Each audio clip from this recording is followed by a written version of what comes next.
నాగరాజు, ఒక్కోసారి మందులు చేయలేని పని నమ్మకం చేస్తుంది. పాప వచ్చి 5 రోజులైంది కాబట్టి పేరెంట్స్ గురించి బాగా దిగులు పెట్టుకున్నట్టుంది. వీలుంటే ఒకసారి వాళ్ళని పాప చేత మాట్లాడించండి. ఒకసారి వాళ్ళ గొంతు వింటే పాపలో ఎక్కడలేని ధైర్యం, సంతోషం వస్తాయి. అప్పుడైనా పాప రియాక్ట్ అవుతుందేమో చూద్దాం. వాడి గొంతుని పాప వినకపోయినా పర్వాలేదు. పాపకి వాడి గొంతు వినిపిస్తే చాలు కదా డాక్టర్? చాలు.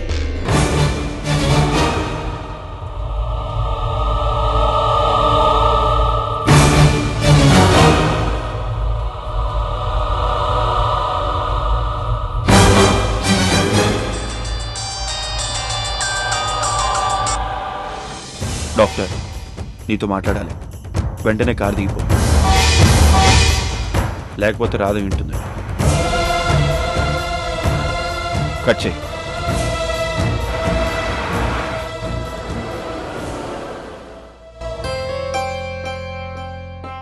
ఇక్కడేం పని ఉందండి?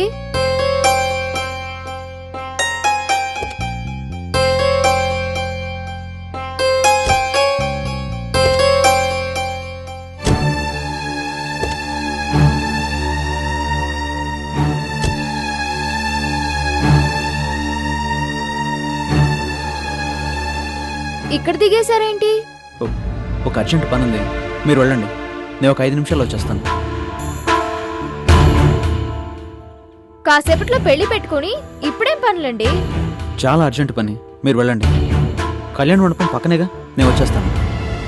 మీరు లేకుండా మేము వెళ్తే ఏం బాగుండదు. ఆ పని ఏదో చూసుకునే వరకు ఇక్కడే ఉంటాం. అందరం కలిసే వెళ్దాం.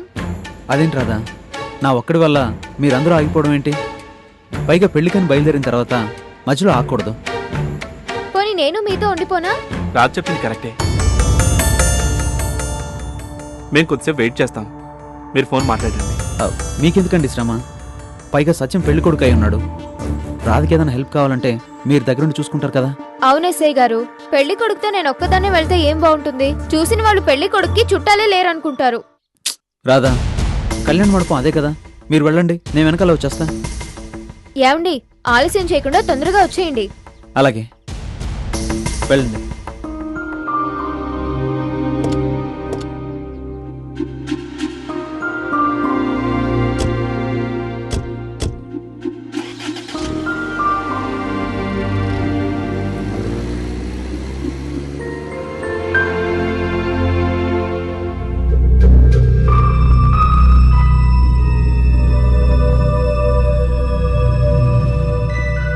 ఎప్పుడు వాడు మాట్లాడే తప్ప తిరిగి మాట్లాడే ఛాన్స్ ఇవ్వడు.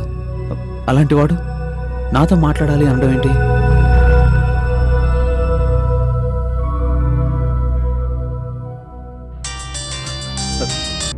హలో డాక్టర్, నీ గొంతు వినాలని పాప ఆశపడుతోంది. ఏదో ఒకటి మాట్లాడు డాక్టర్. టెడ్డీ, నేను రా డాడీని. ఏదో ఒకటి మాట్లాడమ్మా. ఒంట్లో ఎలా ఉంది? టైంకి ఇంజెక్షన్ ఇస్తున్నారా? ఇంకెంత? కాసేపే. ఈ పెళ్ళి అయిపోగానే నేను నీ దగ్గరకు వచ్చేస్తాను రా.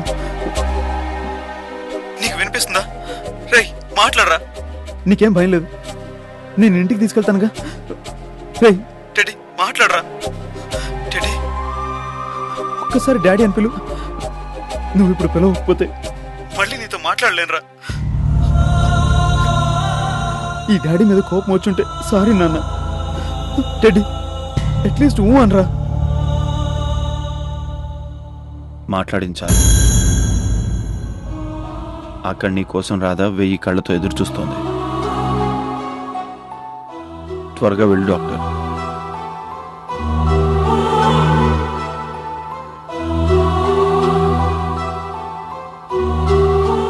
ఉన్నట్టుండి నా గొంతుని పాపకి ఎందుకు వినిపించాడు? Something wrong.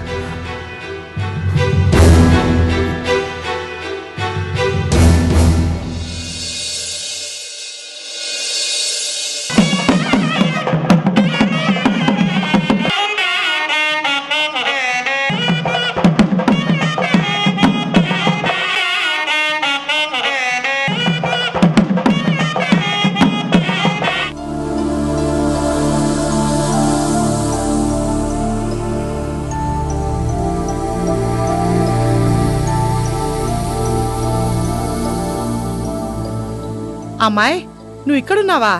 నీకోసం పెళ్లి మండపం అంతా వెతుకుతున్నాను. అయినా నలుగురు మధ్య ఉండకుండా ఇలా ఒంటరిగా వచ్చావేమిటి? 4 రోజులుగా నేను ఒంటరిగానే ఉంటున్నాను పిన్ని. భవిష్యత్తులో ఇలాగే ఉండాల్సి వస్తుందేమోనని భయంగా ఉంది. ఏంటమ్మా మాటలు? నీకు నేను లేనా ఏంటి? అయినా అసలు మనం ఇక్కడికి ఏ పని మీద వచ్చావో మర్చిపోయావా? అయినా అసలు ఈ పాటికి నువ్వు కళ్యాణ మండపంలో వెతుకుతుంటావా అనుకున్నాను.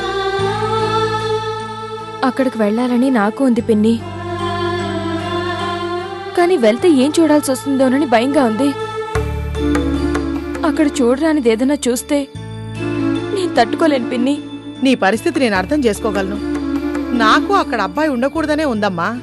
కానీ మనం ఆలస్యం చేస్తే తెలియాల్సిన నిజాలు కొన్ని మనం తెలుసుకోలేం.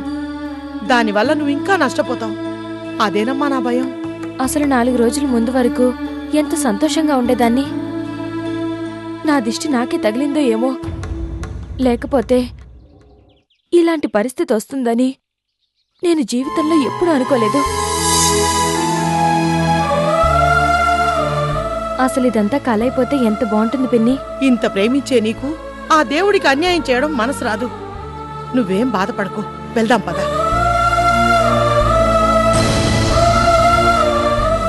చూడమ్మా, ఇప్పుడు మనం వెళ్ళకపోయినంత మాత్రాన నిజం మారిపోదు. మనకు నిజం తెలిసే వరకు ఈ నరకమూ పోదు. నిండా మునిగిన తర్వాత చలేమిటి? పదమ్మా.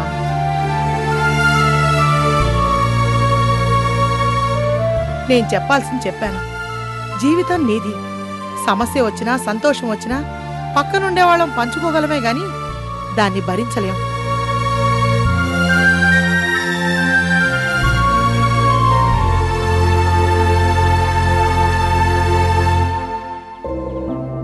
వాళ్ళ ముహూర్తం దగ్గర పడుతుంది. జనం వస్తున్నారు గాని పెళ్లి కొడుకు పెళ్లి కూతురు రాలేదు.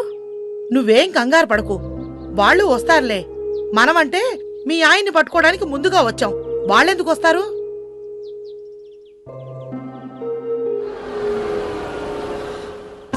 అదిగో మన కారు వచ్చింది.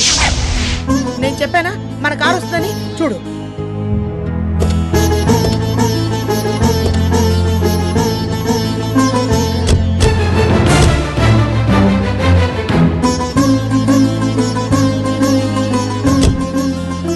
అన్నయ్య రా అన్నయ్య.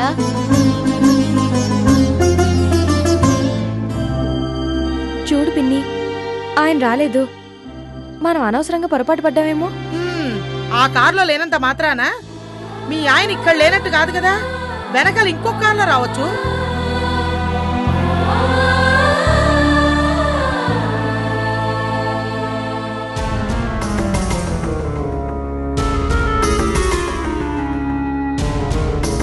ఉన్నట్టుండి కిషోర్ కారు దిగాడంటే ఏదో జరిగింది. అతనితో పాటు నేను దిగుండాల్సిందే. అలా చేస్తే కిషోర్ నాతో ఫ్రీగా మూవ్ అవ్వలేడు. పిన్ని, పూలు పళ్ళు తలంబ్రాలు అన్ని మండపం దగ్గర తీసుకొచ్చి పెట్టండి. పంతులు గారు అది కావాలి ఇది కావాలి అంటూ మంత్రాలు తప్పుగా చదివేసి పెళ్లి తంతు ముగించేస్తారు. మంత్రాలు ఎంత స్పష్టంగా ఉంటే పెళ్లి బంధం అంత గట్టిగా ఉంటుంది. అన్ని కావలసిన వాటికన్నా కాస్త ఎక్కువే పెట్టండి, మిగిలిపోయినా పర్వాలేదు. ఇదిగో బాగా అలంకరిస్తామని డబ్బులు తీసుకున్నారు. అందరూ చాలా బాగుంది అన్నట్టుగా అలంకరించాలి. అలాగే మేడం. టైం దగ్గర పడుతుంది. ఇంకా పంతులు గారు రాలేదు, పెళ్లి కూతురు వాళ్ళు రాలేదు. హారికమ్మ గారు లోపల మిమ్మల్ని పిలుస్తున్నారు.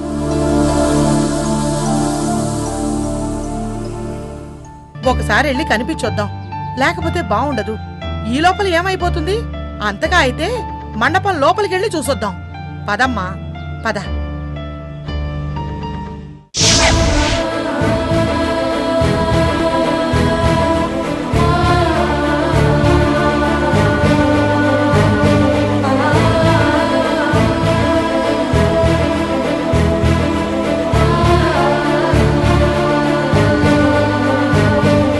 బాబాయ్ వస్తే కాసేపు మాట్లాడకూడదు.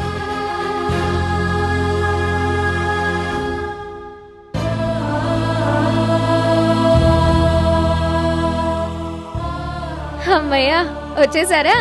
మీకు ఫోన్ వస్తే చాలు గంటల తరబడి మాట్లాడతారు. ఏంటోనండి, ఇంత పెద్ద కార్యం తాతయ్య గారు లేకుండానే జరిపించాల్సి వస్తుంది. తాతయ్య గారికి పరిస్థితి తెలుసుగా, ఏమనుకోర్లే. సర్లేండి. ఏమండి, మీరు వెళ్ళి పలహారాల సంగతి చూడండి. రుచుల గురించి నాకు తెలుసు, కానీ ఎప్పుడు ఏ రకం ఎలా వడ్డించాలో నాకు తెలియదండి. పెళ్లికి వచ్చిన వాళ్ళందరూ ఇలాంటి భోజనం ఎప్పుడు తినలేదనుకోవాలి. Excuse me sir. సార్, నేను మీరు పెళ్లి బట్టలు కొన్న కళామందిర్ షాప్ నుండి వస్తున్నాను. పెళ్లి కొడుక్కి పెళ్లి కూతురికి బెస్ట్ విషెస్ చెప్పి ఈ బొకే ఇచ్చి వెళ్ళడం మా షాప్ ఆనవాయితీ. Wish you happy married life sir. Sorry, మేం పెళ్లి కొడుకు పెళ్లి కూతురు కాదు. పెళ్లి కొడుకు ఆ గదిలో ఉన్నాడు, పెళ్లి కూతురు వాళ్ళు ఇంకా రాలేదు. సారీ సార్, మేము ఎన్నో పెళ్లిళ్ళకి వెళ్ళి కపుల్స్ విష్ చేసి వచ్చాము. బట్ మిమ్మల్ని చూడగానే కపుల్ మీరే అనిపించింది. మీరు మేడ్ ఫర్ ఈచ్ అదర్లా ఉన్నారు. మాకు ఈ మధ్య పెళ్ళైంది. Anyhow, all the best. ఈ బొకేని వాళ్ళకి అందించండి. వస్తాను సార్. సరే. ఏమండి, ఇప్పుడు నాకు ఎంత సంతోషంగా ఉందో తెలుసా? హడావిడి లేకుండా మన పెళ్లి సాంప్రదాయబద్ధంగా జరిగి ఉంటే ఇలా ఎంతమంది అనేవాళ్ళు. మనం నిజంగానే ఒకరి కోసం ఒకరం పుట్టినట్టున్నాం కదండి. ఏంటో మీ గుండెలో ఎంత ప్రేమ ఉన్నా కొలంలా కదలకుండా ఉంటారు.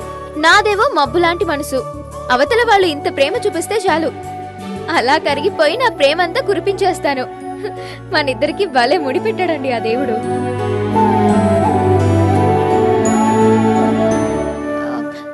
ఏమండి, నేను మా వాళ్ళ దగ్గర లేకపోతే ఏ పని జరగదు. మీరు వెళ్ళి పలహారాల సంగతి చూడండి. నువ్వు చెప్పింది నిజమే. నా వాళ్ళ మీద నాకెంత ప్రేమ ఉన్నా నేను చూపించలేను. నీ వాణ్ణి కాకపోయినా నువ్వు నా మీద నేను ఊహించలేనంత ప్రేమ కురిపిస్తున్నావు.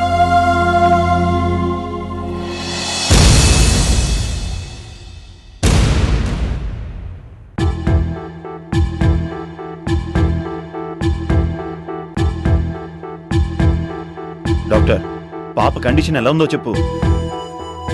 కండిషన్ చాలా క్రిటికల్గా ఉంది. ఇన్ని రోజుల తర్వాత తండ్రి గొంతు వినిపించినా కనీసం పాప కళ్ళు కూడా తెరవలేదంటే పాప కోమాలోకి వెళ్లే స్టేజ్లో ఉంది.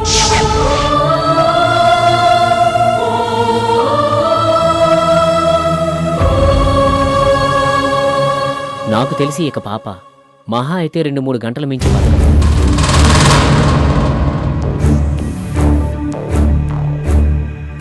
ఇప్పుడు హాస్పిటల్ తీసుకెళ్తే బతుకుతుందా? కష్టం నాగరాజు, ఆ పరిస్థితి చేయి దాడిపోయింది. ఫైనల్ హోప్గా ఆ ఇంజెక్షన్ ఇచ్చాను. ఇందాకడ దాకా హాస్పిటల్ అన్నాం, ఇప్పుడు తీసుకెళ్తే బ్రతకదంటావేంటి? పరిస్థితి అర్థం చేసుకోకుండా మాట్లాడుకు. ఈ పాపకి పుట్టినప్పటి నుండి ఓ ట్రీట్మెంట్ ఇస్తున్నారు. పాప కండిషన్ మొత్తం ఆ డాక్టర్కే తెలిసి ఉంటుంది. అతని దగ్గరే అన్ని రిపోర్ట్స్ ఉండాలి. అతనైతేనే ఈ పరిస్థితుల్లో పాపకి ఏమైనా చేయగలడు. వేరే వాళ్ళు అసలు ప్రాబ్లం ఏంటో కనుక్కునే లోపే పాప ప్రాణం గాల్లో కలిసిపోతుంది.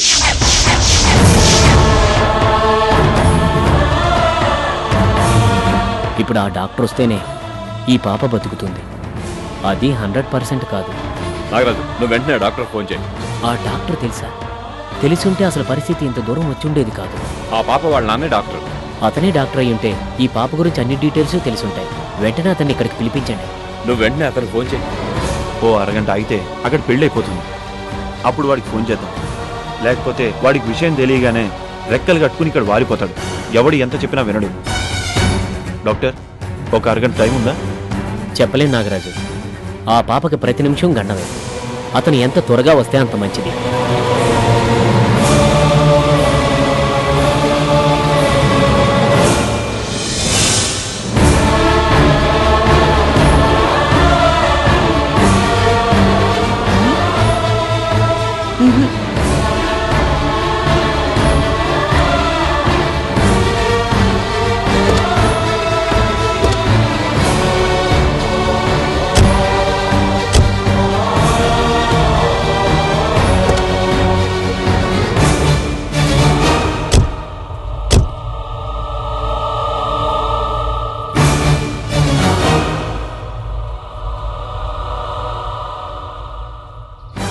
కూడా రాలేదేమిటమ్మా?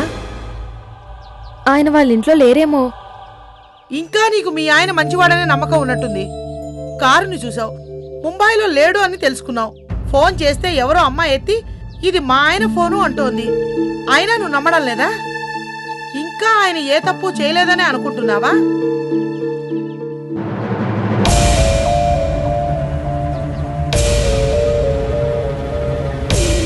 హారిక, మన పెళ్ళి అక్కడ కాదు, ఇక్కడ దాకా వచ్చిన మీ ఆయన పెళ్లి మండపంలోకి రాడా? అవతల నేను ఒక్కదాన్నే పనులు చేసుకోవాలి. కొంచెం సాయం చేయొచ్చు కదా. మీరు కూడా రండి పిన్ని గారు. ఆ, పదండి.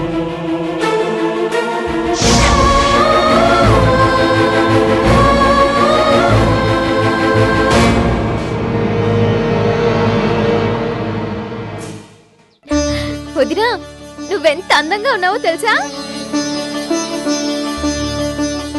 నా దిష్టి తగిలేట్టుంది. జ్యోతి, నువ్వు నిజంగానే చాలా బాగా అలంకరించావే. మహాలక్ష్మి పెళ్లి కూతురు కాబట్టి అంత అలంకరించాం. మరి నువ్వేంటి వంశీబాబుని పెళ్లి కొడుకులు అలంకరించావు? అన్నావా? నువ్వు ఇదే మాట అన్నావా? అందరూ ఇదే మాట అంటున్నారు. ఈయన నేను పెళ్లి కొడుకులా అలంకరించలేదు, ఈయన స్వతహాగా అందంగా ఉంటారు కాబట్టి పెళ్లి కొడుకులా ఉన్నాం అంటున్నారు. అంతే కదా మావయ్య? అవునమ్మా. మావయ్య, మీకు చెప్పకుండానే అన్ని మేమే ఏర్పాటు చేశాం. ఇందులో మీకు ఏది నచ్చకపోయినా క్షణాల్లో మార్చుకోవచ్చు.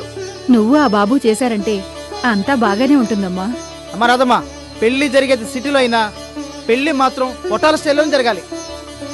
పెళ్లి ఘనంగా చేస్తున్నావని సాంప్రదాయాన్ని మర్చిపోతావా ఏంటి? రాదా, ముహూర్తానికి టైం అయిపోతుంది. ముందు పెళ్లి కూతురు లోపలికి తీసుకెళ్ళు. రాదురా. పదమ్మా.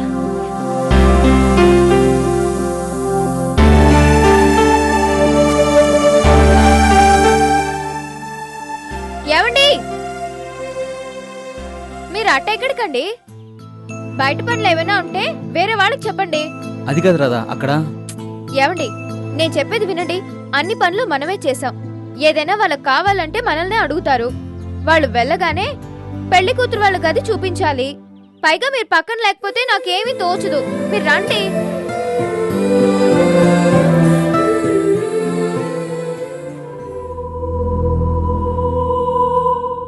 నాగరాజు, ఇంకేం ఆలోచించుకో. మనం అతను పిలవడం తప్ప వేరే ఏం దారి లేదు. నా మాట విను. నా పనికి అడ్డు వచ్చే పనులు చేయమని ఎవరు చెప్పినా నేను వినడానికి నీకు తెలుసుగా. నాకు రాధ సంతోషం ముఖ్యం. ఎట్టి పరిస్థితుల్లో దాని మొహంలో నవ్వు ఆకూడదు.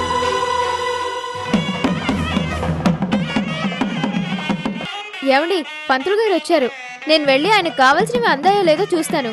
మీరు మిగతా ఏర్పాట్లు చూడండి.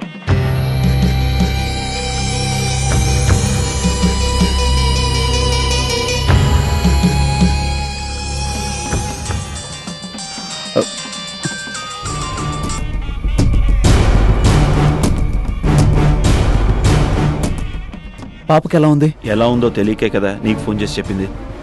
ప్లీజ్ ముందు పాప ఎక్కడుందో చెప్పు, నేనే అక్కడికి వస్తాను. ఎక్కడికి రావాలో తర్వాత చెప్తాను. ముందు పెళ్లి మండపం నుంచి బయటికి రా. నేను ఇప్పుడే వస్తాను. పాప ఎక్కడుందో చెప్పు. నీకింత కంగారని తెలిసే పాపకి 2 రోజుల నుంచి సీరియస్గా ఉన్నా నీకు చెప్పలేదు. పాపకు సీరియస్గా ఉన్నా దాచాల్సిన పని ఏంటి? నీకు కావాల్సిన నేను చేస్తున్నానుగా. చేస్తున్నావు. నీకు ఆ విషయం చెప్తే నువ్వు అన్నీ ఆపేసి వచ్చేస్తావు. రాధ హర్ట్ అవుతుంది. అది హర్ట్ అయితే నేను హర్ట్ అవుతాను. రాధ మనసు నొప్పించుకున్నా నేను వస్తాను. పాప ఎక్కడుందో చెప్పరా. నిన్నెక్కడికి పిలవాలో నేనే ఇంకా డిసైడ్ కాలేదు. నువ్వు రాధ మనసు బాధ పెట్టకుండా త్వరగా బయటికి రా.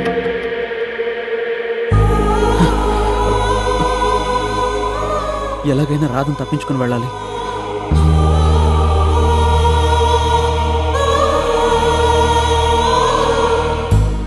బాబు, మా సత్యం పెళ్లి ఇంత గొప్పగా చేస్తున్నందుకు మేము మీకు రుణపడి ఉన్నాం.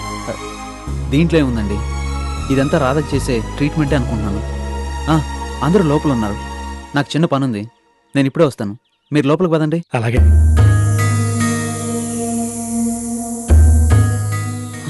ఏమండి,